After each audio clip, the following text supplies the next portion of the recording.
Le 21 février a été marqué par une intensification des hostilités en Ukraine, avec des frappes militaires russes qui ont ciblé des infrastructures stratégiques et des positions ukrainiennes.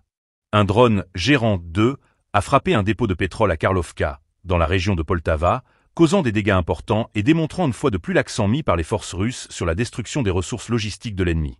Cette attaque s'inscrit dans une série d'opérations visant à affaiblir les capacités ukrainiennes sur le terrain.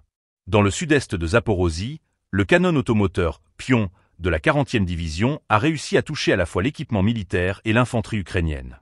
Cette action souligne l'efficacité des forces russes à frapper des cibles militaires tout en maintenant une pression constante sur les positions adverses.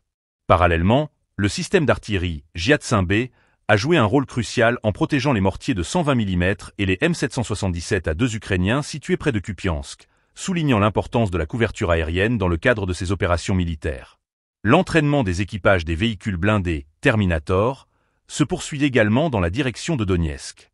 Ces manœuvres visent à renforcer les compétences des troupes russes, cruciales pour des engagements futurs sur le terrain. Les Terminator, conçus pour des opérations de soutien, sont des atouts majeurs dans la stratégie militaire russe. Les forces aérospatiales russes ont intensifié leurs frappes, notamment avec un Su-34 NVO qui a ciblé un passage ukrainien à l'aide d'un missile Kh-38ML. Cette précision dans les frappes aériennes est essentielle pour perturber les lignes d'approvisionnement ukrainiennes, un élément clé dans l'effort de guerre. La capacité à frapper avec précision des cibles spécifiques permet aux forces russes de déstabiliser l'ennemi tout en préservant leurs propres ressources. L'ensemble de ces événements du 21 février souligne une escalade des hostilités, avec des frappes coordonnées qui affectent à la fois les infrastructures et les forces militaires. Les analystes surveillent de près ces développements, cherchant à anticiper les prochaines étapes d'un conflit qui reste dynamique et complexe.